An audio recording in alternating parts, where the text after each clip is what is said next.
Va, Gracias. vénganse. Pero- Se van nomás. Va, eso, ¿eh? Adiós, güey.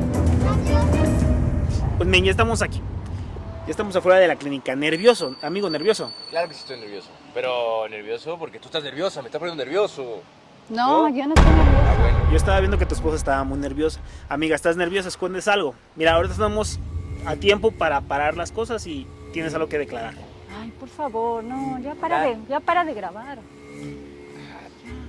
Esto rapidez, Rápido, entonces. Porque si no, esto se va. Muy bien, se entonces va- mira, lo se que va vamos a hacer a y yo me voy continuación, bajar. lo que vamos a hacer a continuación es que vas a ir a la clínica que está aquí enfrente y vas a pedir la prueba express de 4 horas. La prueba dura 15 minutos, aquí te esperamos. Yo me quedo aquí con tu esposa para que tú vayas y veas que está todo legítimo y nadie te interrumpa, ¿ok? ¿En esta, no? Sí, en esa. Vamos, compadre. Muy bien, aquí te esperamos. Pues mira, amiga, yo te noto muy nerviosa. Si tienes algo que esconder, dime y ahorita paro el video.